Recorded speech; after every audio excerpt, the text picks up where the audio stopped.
Na semana em que o STF voltou a debater a questão do aborto e a possível descriminalização do aborto, esse foi um tema que povoou as redes sociais e eu quero comentar aqui duas reações a esse tema. A primeira delas é da Detremura, que é um perfil no Twitter, e ela diz o seguinte aqui: você é contra o aborto? Não faça um aborto. É contra as drogas? Não use drogas. É contra casamento gay? Não se case com um gay. É só cada um cuidar da sua vida. E aí, como resposta a isso, outro perfil, que é do Ivanildo III, prosseguiu nessa lógica da Detremura, né? Você é contra ter armas em casa? Não compre uma arma.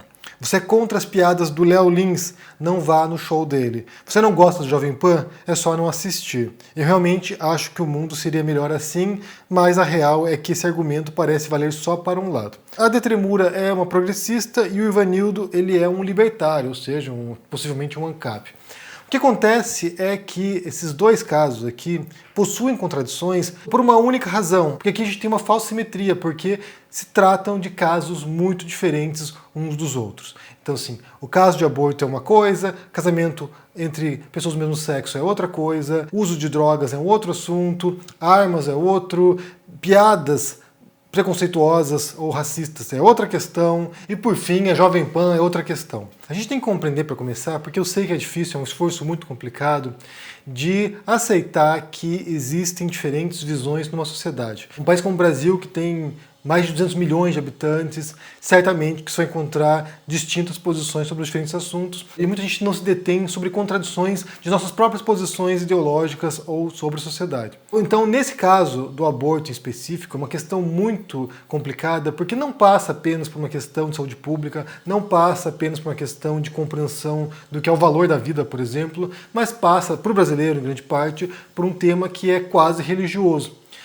Basta a gente pensar que esse assunto, esse tema em particular do aborto, em países desenvolvidos, já foi debatido, já foi solucionado há algumas décadas. Países católicos, né, como a Itália, por exemplo, né, onde está o Vaticano, onde se situa o Vaticano, é um país que já aprovou o aborto há um bom tempo. A Espanha também. Ou seja, se você pegar países católicos ou não, com a população que tem crenças religiosas também, esse debate já foi feito. E nos Estados Unidos, que é um país no qual havia uma decisão da Suprema Corte nesse sentido, e que tinha, né, essa possibilidade de interrupção da gravidez em todos os estados do país, houve uma reversão que foi um movimento feito por religiosos lá, que foi um movimento feito em grande medida por evangélicos norte-americanos. Então, assim, a disputa, até onde percebo, se dá, em grande parte, no campo da crença, no campo do dogma, no campo da compreensão de qual é o propósito da existência humana.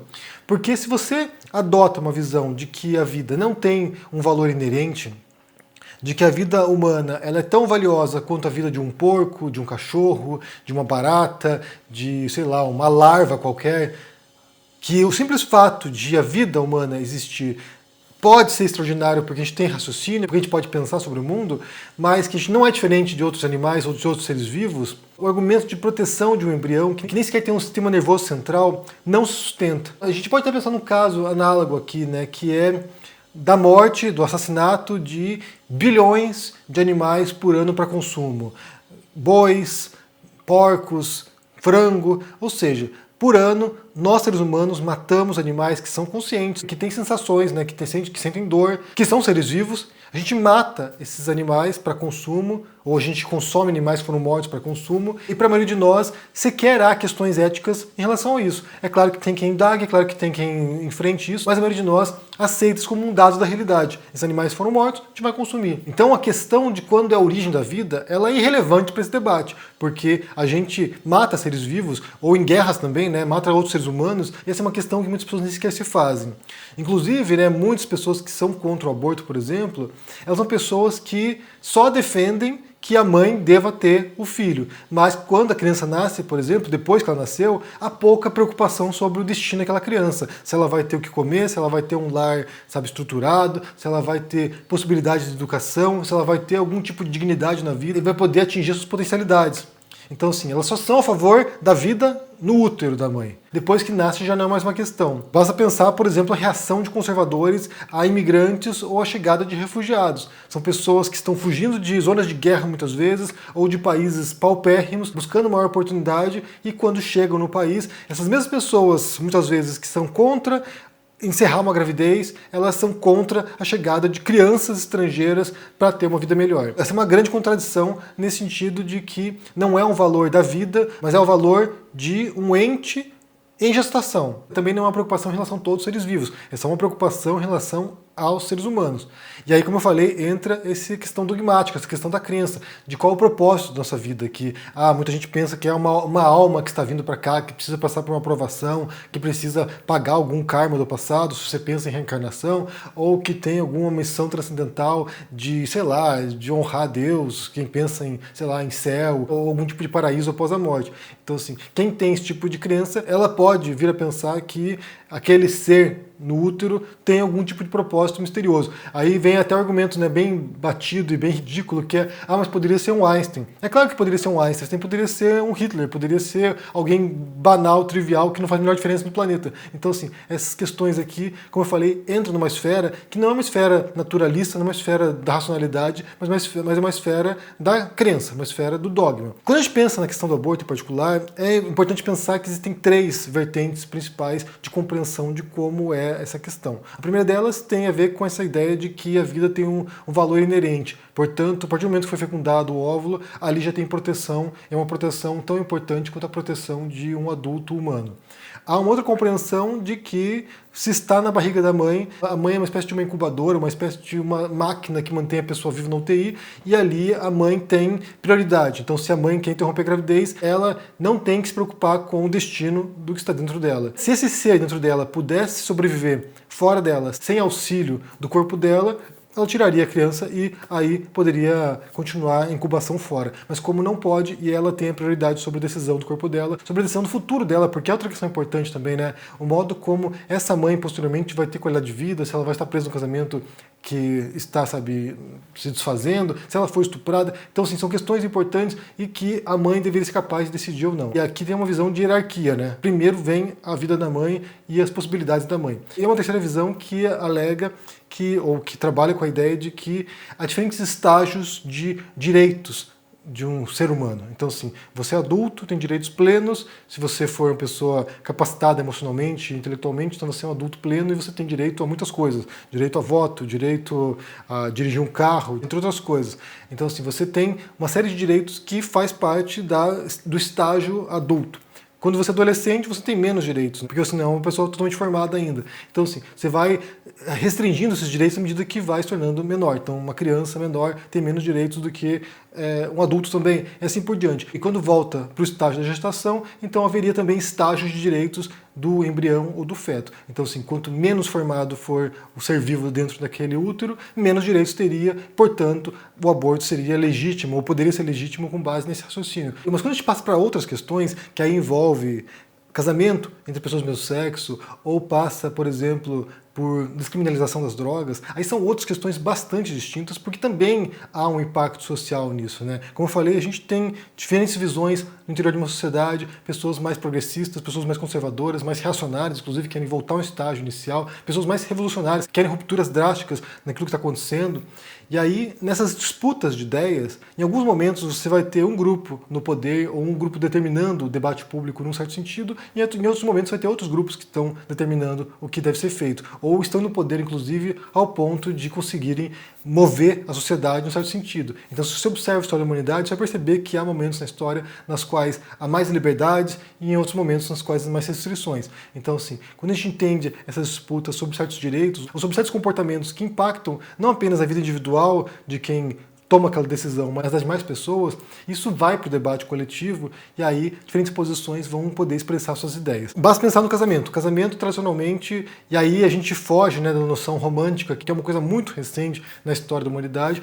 Tradicionalmente, o casamento sempre visou 2 coisas: preservação do patrimônio e criação de relações no interior de uma comunidade. Então basta pensar nos casamentos dos reis, dos monarcas. Sempre havia o interesse de estreitar laços, estabelecer relações diplomáticas ou de criar algum tipo de vínculo entre diferentes poderes. Então, assim, uma nação como, sei lá, a Inglaterra, que estava em conflito com a França, e aí, para tentar solucionar o impasse, solucionar o conflito, se propõe um casamento entre os herdeiros dessas duas nações. Ou, por exemplo, você tinha nos povos latino-americanos, por exemplo, e aqui é um trabalho bem interessante do Levi-Strauss, você percebe como as famílias indígenas, elas casavam entre si para criar um tipo de elo de harmonia social e uma rede de trocas de influência. Então, assim, isso desde sempre, na verdade. E aí tem a ideia do patrimônio também, né, de como você vai preservar o patrimônio, como isso vai ser passado, vai ser legado para os descendentes. De modo que anteriormente, em muitas nações, em muitas civilizações, nem sequer havia ideia de divórcio. Uma vez que tinha se casado, aquele patrimônio seria conjunto e ia passando de geração para geração. Hoje em dia não, hoje em dia a história é bem diferente, a ideia sobre o que é o casamento e a ideia sobre o que é relação romântica mudou drasticamente nos últimos 2, 3 séculos, então hoje se tem essa ideia de que um casamento é, sei lá, uma bênção de Deus por um amor de um casal. Mas isso é bem recente mesmo, isso que não permeia a história das relações e nem sequer dos casamentos na história da humanidade. De qualquer modo, pensando em relação ao casamento de pessoas do mesmo sexo, você tem essa ideia de preservação do patrimônio. Então, assim, é um contrato, né? O casamento é um contrato. Você vai no cartório ou você vai diante do padre ou diante da, sei lá, da tua comunidade religiosa e assina um contrato entre duas pessoas para que elas respeitem alguns votos, né, alguns acordos entre elas, e aí também tem a questão patrimonial que é muito fundamental. Nesse sentido, não deveria haver o menor obstáculo para se aceitar que pessoas do mesmo sexo, homens, 2 homens ou 2 mulheres, pudessem fazer esse contrato, fazer esse pacto em relação ao patrimônio que eles conquistaram ao longo de sua vida. Então, assim, vocês moram juntos, vocês compraram uma casa juntos, vocês compraram, sei lá, um carro juntos, vocês têm uma poupança, e caso um deles morra, ou caso se separem depois, que esse patrimônio possa ser dividido, ou ser preservado, ou ser protegido. Então, nesse sentido aí, o dilema passa também, em grande parte, por um teor religioso, né, atribuindo um valor transcendental ao matrimônio, ao casamento, como se fosse uma união aqui feita, sabe, por Deus ou por, sei lá, por entidades transcendentais, quando na verdade é algo bem pragmático do dia a dia e que não tem relação com religião, não tem relação com nada que passe a questão contratual de uma sociedade na qual as pessoas compram coisas e conquistam coisas conjuntamente. Se a gente for analisar cada um desses tópicos, tanto aqueles apresentados pela De Tremura quanto pelo outro cara, a gente vai perceber que existem contradições, existem sutilezas nesse tipo de questões, né? A questão da arma também. A questão da arma é muitas vezes como uma questão de liberdade, de autodefesa, mas também impacta socialmente, porque essa arma pode ser roubada e cair na mão de criminosos, essa arma pode ser usada para violência doméstica, essa arma pode ser usada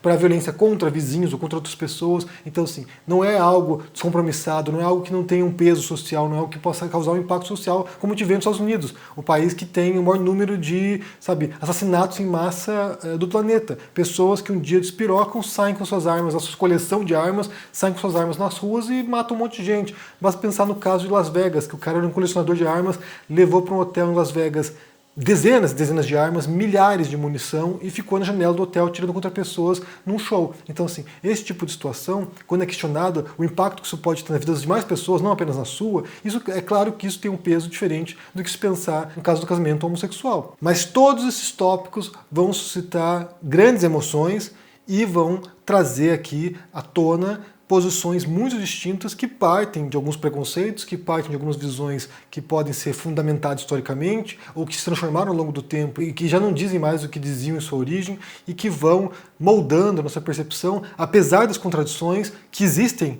dentro delas, né? Às vezes você apoia uma coisa e discorda de outra que seria, pela lógica, a mesma coisa, mas você discorda porque isso vai contra um conjunto de valores que você acha que tem algum tipo de nexo, né?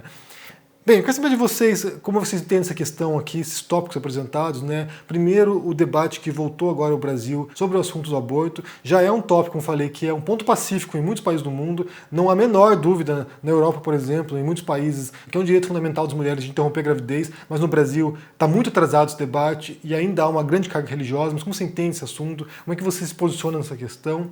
E como você entende essa comparação que não faz muito sentido porque tenta pôr no mesmo saco, como se fosse, sabe, de fórum íntimo e decisão individual, coisas são muito distintas e que têm um impacto real na sociedade, né? O fato de você estar armado impacta a vida dos demais. O fato de você contar uma piada racista impacta a vida das demais pessoas. O fato de você usar drogas também impacta a vida das pessoas. Então, assim, como é que você entende essas comparações e se fazem sentido para você nesse sentido de, bem, a escolha é individual, portanto, eu posso fazer o que bem entender, tá tudo bem. Se você não gosta, não faça. Como é que você entende isso? Deixa aqui embaixo no comentário, deixa o joinha, se inscreva no canal aqui, ativando o sininho, isso é muito importante para ajudar aqui no engajamento. Se torne membro do canal para dar uma força e também confira na Amazon meu livro sobre falácias lógicas chamado Como Vencer um Debate Tendo Razão. É uma das mais importantes referências em português no Brasil hoje, então vá lá com desconto na Amazon, confira. Um forte abraço para você e se cuide.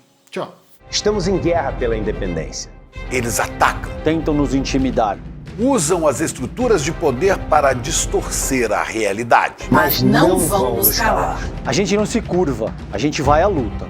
Em um sistema viciado em meias-verdades, Nós somos a resistência, nós queremos a verdade.